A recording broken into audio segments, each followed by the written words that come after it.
It's almost the weekend. Welcome to your Friday, and welcome to another edition of the Speaking for Him podcast. I'm Adam McNutt, alongside the host of the program, Andrew Gomison. Hello, Adam. It's good to be with you for another Friday. I'm very excited today because as we approach the high school graduation season, we experience a lot of open houses, and those are great because, everybody likes some good food and to wish graduates well. But I thought it only appropriate that we talk to a 2013 graduate about a little bit about their high school days, but also about where God is leading them in the future. And so I'm very privileged to have on the phone with us today my good friend, Sarah Bacon. And besides having one of the coolest last names ever, she also has some very neat talents. So we're just going to have a little conversation here. So welcome to the show, Sarah. Hi, thank you for having me. All right, Sarah, how long have you been homeschooled?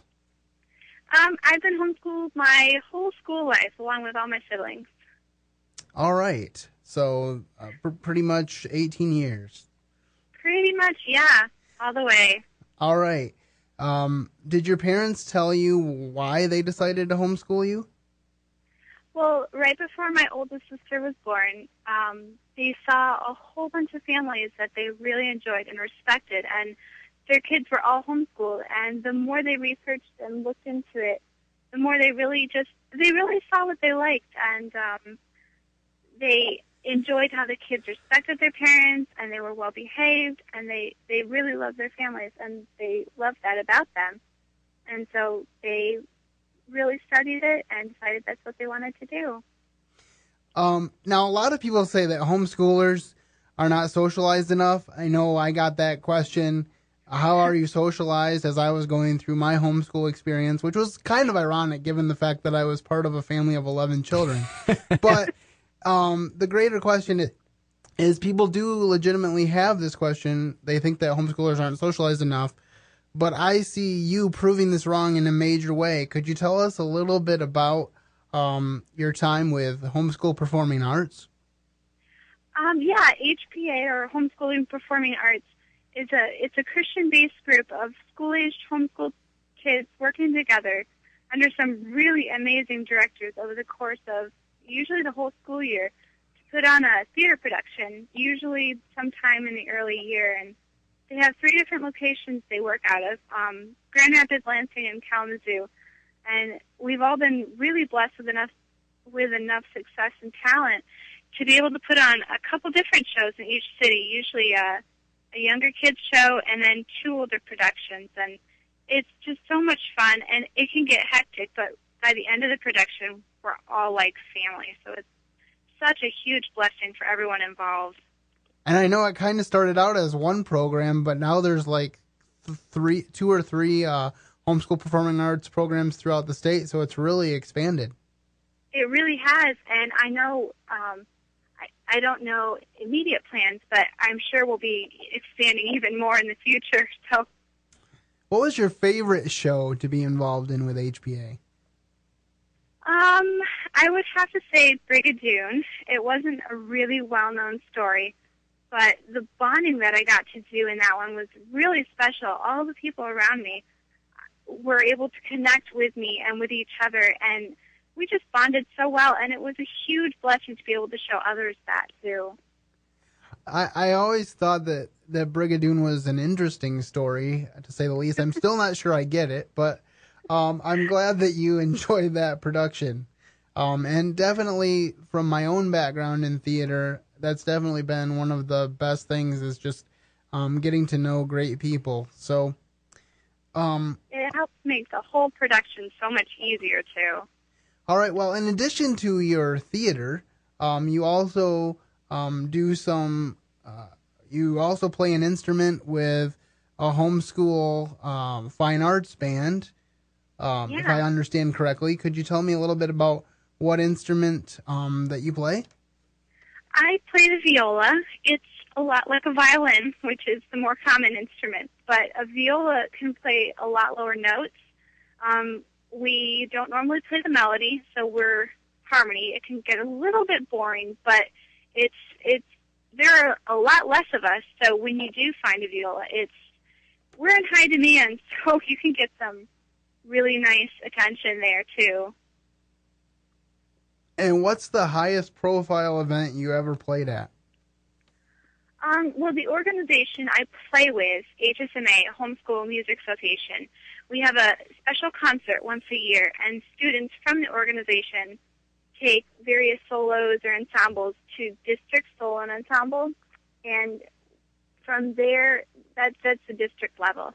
And from there, the top performers go to state level, and the very best from state level get asked to participate in my organization's honor concert. And I was asked my freshman year, and 2 days ago, Saturday night, I was asked to be in it again for my last time since I'm graduating. And it's a great opportunity, and anyone who gets asked or even considered is so honored. It's a really big privilege. So I would have to say that one. That sounds really exciting. I'm really proud of you, Sarah. Thank you. What are you looking forward to most about the next chapter of life as you finish your high school career and move on? I would say just the liberty of being able to do so much. Graduating from high school and moving on in life, it really gives you the opportunity, especially to pursue dreams and goals that could be considered kind of crazy. But it's also a chance to do things you really love instead of things you have to get done, like, school. But it's a chance to be able to glorify God with so many different areas of life. It's just so open, and you have so many different liberties to do what you really enjoy. And could you tell me a little bit about what that might be for you? I'm hoping to study a little bit at home first, and I'll get my first 4-year degree probably within 1 or 2 years studying on my own. I can do that. And then from there, I'll go on to get my last 2 years to finish with an occupational degree, occupational therapy. And my last 2 years will be at that Grand Valley. So I'm really excited to get that, and hoping to work music into that a little bit. So music and therapy, and maybe in the future opening a practice, but I'm not sure yet. Well, being a beneficiary of occupational therapy in the past, I applaud you for that choice. I think it's going to be a good one, and I think that you will be a blessing to many through that. Adam. Thank you. You had kind of been the silent partner here, just kind of listening in. But do you have a question for our guest today? I do, and I just got to say a little shout out to HPA, because I used to be in that as well back in high school. It's a great organization, so good for you getting out there and getting active. Through graduating here soon and going to be getting into college, do you have a favorite Bible verse of yours that is really kind of helping you to get that motivation through these changes? Yeah, and I think it's actually kind of maybe a little applicable to graduating too. It would be Ecclesiastes 12:13.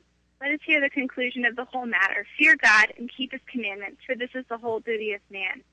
And I really love that verse because it does sum up what man is to do in his life. And, this is a new chapter of life, and it focuses in on what you are to do in life, and it doesn't mince words about how we're to serve God. It just says, fear God and keep his commandments. And I don't know, as a senior graduating, I find that it's easy to kind of condense it like that. Fear God and keep his commandments. That's awesome. All right, that's great, Sarah. Do you have any final thoughts as we wrap up here? If you have something that you love and it's beautiful, just go and pursue it. There's never a better time than right now. You can't keep putting stuff off, and everything comes with times of darkness. And I don't know, I've seen that with music and everything that I've done, but God does bless those he loves, so you're going to prosper if you seek him. All right, well, thank you so much for taking a few minutes to be with us, Sarah.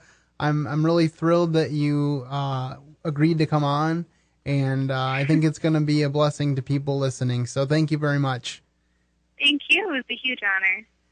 All right, well, this is Andrew Gomison, just saying to my listeners here, have a great weekend, enjoy your Friday, enjoy what God has for you, and until we meet again, keep serving the best of masters.